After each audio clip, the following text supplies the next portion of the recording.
책 읽어주는 여자 레인보우의 전래동화. 안녕하세요. 책 읽어주는 여자 레인보우 전래동화로 인사드립니다. 전래동화란 작자 미상이라서 누구에 의해서 만들어졌는지 알 수 없고 옛날부터 사람들의 입에서 입으로 전해져 내려온 이야기죠. 신화, 전설, 고전 등의 옛 이야기를 동화로 다듬어서 민족의 삶과 지혜가 담긴 소중한 이야기를 쉽고 재미있게 적어 어린이들이 손쉽게 기억하도록 만들었지만 어른들에게도 조상들이 중요하게 생각했던 방식과 슬기, 지혜, 교훈 등이 담겨 있어 후손들이 이 이야기를 통해 다른 사람과 더불어 살아가는 조상들의 지혜를 깨닫고 배울 수 있는 이야기들이죠. 그래서 저 레인보우는 어른들을 위한 동화라고도 말하고 싶습니다.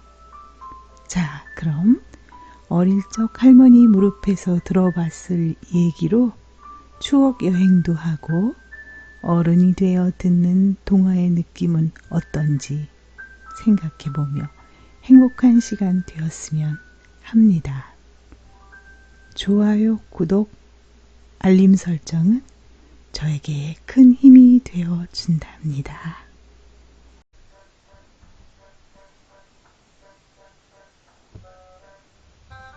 망주석 재판. 옛날 한 비단 장수가 무덤 옆에 짐을 내려놓고 쉬다가 그만 잠이 들었습니다. 그런데 잠을 깨어보니 비단이 감쪽같이 없어졌습니다. 아니 이게 어떻게 된 일이지? 큰일 났네. 비단 장수는 깜짝 놀라 무덤 근처를 찾아보았지만 헛수고였습니다. 할 수 없이 비단 장수는 사또에게 이 사정을 말하였습니다. 거참 딱한 일이구나. 그런데 네가 무덤 옆에서 쉬고 있는 것을 본 사람이 아무도 없었느냐? 무덤 옆에 서 있던 망주석 외에는 아무도 없었습니다. 그렇다면 망주석이 비단을 훔쳐간 사람을 보았을 것이다. 여봐라, 그 망주석을 당장 잡아오너라. 비단 장수는 어이가 없었습니다. 망주석을 놓고 재판을 하다니. 이 소문은 삽시간에 온 마을에 퍼졌습니다. 마을 사람들은 재판을 구경하러 모여들었습니다. 사또는 망주석을 큰 소리로 꾸짖었습니다. 네 이놈 망주석아, 비단을 훔쳐간 도둑을 본 것은 너뿐이니 바른대로 말하렸다. 누가 그것을 훔쳐갔느냐? 그러나 망주석이 말을 할 리가 없었습니다. 말을 하지 않는 것을 보니 분명 네가 도둑이랬다. 여봐라, 이 망주석을 곤장으로 쳐라. 이 광경을 본 사람들은 그만 웃음을 터뜨리고 말았습니다. 그러자 사또는 큰 소리로 말하였습니다. 엄숙한 자리에서 웃은 사람들을 모조리 옥에 가두어라. 이리하여 재판을 구경하러 왔던 마을 사람들은 모두 옥에 갇힐 신세가 되었습니다. 그때 사또가 다시 엄숙하게 말하였습니다. 비단 장수를 위해 내일까지 비단 한 필씩을 구해오면 용서해 주겠다. 이튿날 마을 사람들은 어쩔 수 없이 비단 한 필씩을 구해왔습니다. 사또는 비단 장수에게 잃어버린 비단이 있는지 찾아보게 하였습니다. 거기에는 비단 장수가 잃어버린 비단이 있었습니다. 사또는 그 비단을 가져온 사람에게 물었습니다. 이 비단을 어디에서 구했느냐? 저 너무 마을에서 구했었죠. 비단을 팔러 다니는 사람이 아직도 그곳에 있습니다요. 사또는 그 비단을 판 사람을 잡아오게 하였습니다. 그러고는 마을 사람들을 모아놓고 말하였습니다. 사실은 비단 도둑을 잡기 위해서 이런 일을 꾸몄느니라. 사또는 마을 사람들이 가지고 온 비단을 모두 돌려주었습니다. 잘 들으셨나요? 망주석이란 무덤을 꾸미기 위하여 무덤 앞의 양옆에 하나씩 세우는 돌기둥이라고 합니다. 그런 돌기둥 망주석을 잡아와 곤장까지 때리라는 엉뚱한 원님의 행동이 알고 보니 깊은 뜻이 있었죠. 서로 자기 아기라고 우기는 두 여인에게 아기를 반으로 잘라 나눠 가지라고 한 솔로몬 왕의 지혜가 떠올랐습니다. 이처럼 어른들도 옛 이야기를 통해 충분히 교훈을 얻을 수 있다고 생각되었습니다. 다음은 두 번째 이야기 요술항아리 들려드리겠습니다. 요술항아리. 옛날 어느 마을에 부지런한 농부가 살고 있었다. 농부는 열심히 일을 하여 욕심쟁이 부자 영감의 밭을 샀다. 그 밭은 돌멩이가 많아서 농사를 지을 수 없는 밭이었다. 그래서 농부는 새벽부터 밭을 갈고 돌멩이를 골라내었다. 그러던 어느 날 농부가 열심히 괭이질을 하고 있는데 갑자기 괭이 끝에 무엇인가 부딪혔다. 농부가 땅을 깊이 파자 커다란 항아리가 나왔다. 항아리는 금강곳 하나 없이 말짱하였다. 일을 마친 농부는 항아리 안에 괭이를 넣어 가지고 집으로 돌아왔다. 이튿날 아침 농부는 밭에 나가려고 항아리 안에 넣어둔 괭이를 꺼냈다. 그런데 항아리 안에 괭이가 또 하나 들어 있었다. 농부는 다시 괭이를 꺼냈다. 그런데도 항아리 안에는 여전히 괭이가 있었다. 이거 혹시 요술 항아리가 아닐까? 이렇게 생각한 농부는 일부러 엽전 하나를 항아리 안에 넣었다가 꺼내어 보았다. 그랬더니 정말 항아리 안에 엽전이 그대로 남아있는 것이었다. 꺼내고 또 꺼내어 엽전은 어느새 마당에 그득 쌓였다.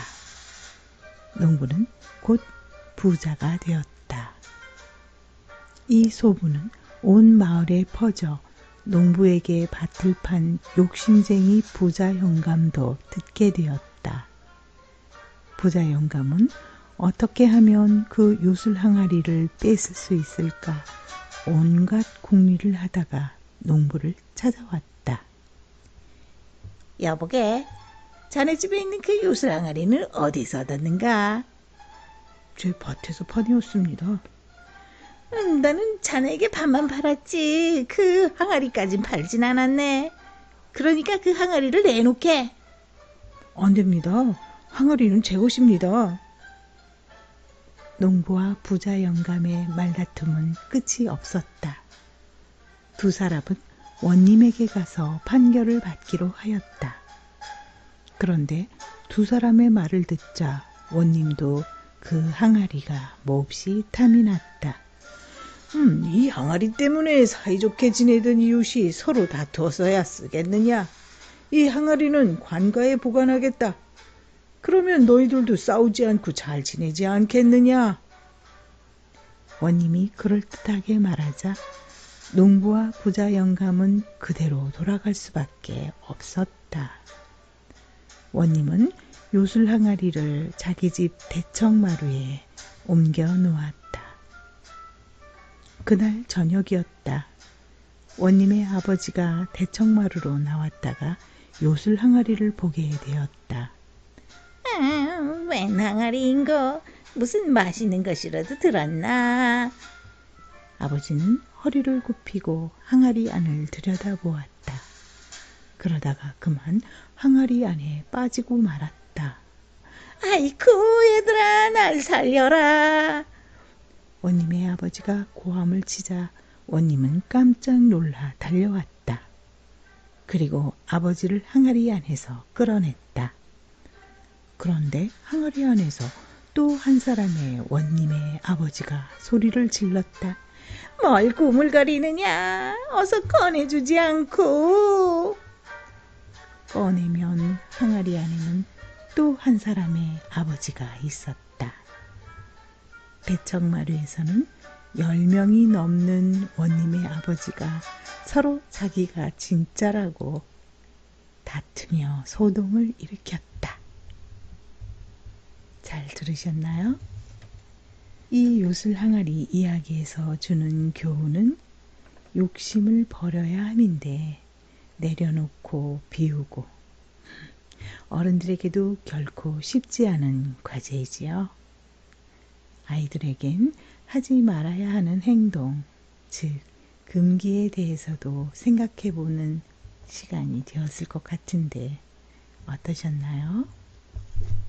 다음은 세 번째 이야기 3년 고개 들려드리겠습니다.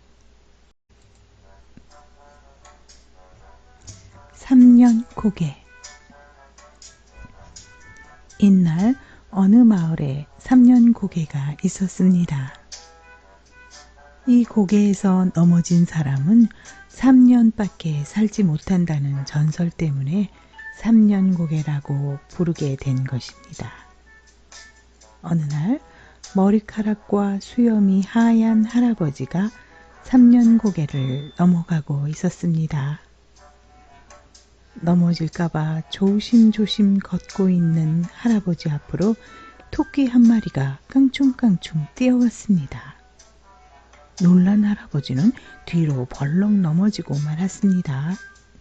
아이고 나는 이제 죽었네. 나 죽었어. 할아버지는 땅을 치며 울었습니다. 한참 동안 울던 할아버지는 힘없이 집으로 돌아왔습니다. 할멈, 나는 이제 3년밖에 못 살아. 3년 고개에서 넘어졌단 말이오. 하필 거기에서 넘어질 게 뭐람. 할아버지는 걱정을 하다 그만 병이 났습니다. 이 소문을 들은 옆집 소년이 할아버지를 찾아왔습니다. 어이 할아버지들 뭘 그리 걱정하세요. 어서 일어나셔서 3년 고개로 가시지요. 거기를 왜? 거기 가서 또 넘어지세요. 뭐라고? 또 넘어지라고? 아이 나더러 아예 죽으라는 거 아니야? 할아버지는 화를 벌컥 냈었습니다. 할아버지, 한 번 넘어지면 3년은 사시니까 2번 넘어지면 6년, 3번 넘어지면 9년은 사실 게 아니에요. 할아버지는 소년의 말이 그럴듯하다고 생각하였습니다. 아이, 그랬겠구나. 당장 가서 넘어져야겠다. 할아버지는 고개 위에서 아예 대굴대굴 굴렀습니다. 시간이 흘러 3년이 지난 어느 날이었습니다. 할아버지가 3년 고개를 넘어가다 돌뿌리에 걸려 또 넘어지고 말았습니다. 이제 50번 넘어졌으니 앞으로 150년은 더 살겠군. 3년 고개에서 대굴대굴 구른 덕분이었는지 할아버지는 정말 오래오래 살았다고 합니다. 약간 개그적인 요소가 담긴 이야기인 것 같죠? 슬기와 지혜가 함께한 이야기로서 소년의 기발한 생각에 이럴 때 아이가 어른보다 낫다고 표현해도 될까요? 오늘 이야기는 여기까지고요. 다음에 또 재미있고 유익한 동화로 찾아뵙겠습니다. 기대해 주시고요. 좋아요, 구독, 알림 설정 꼭 부탁드립니다. 끝까지 들어주신 구독자 여러분, 감사합니다.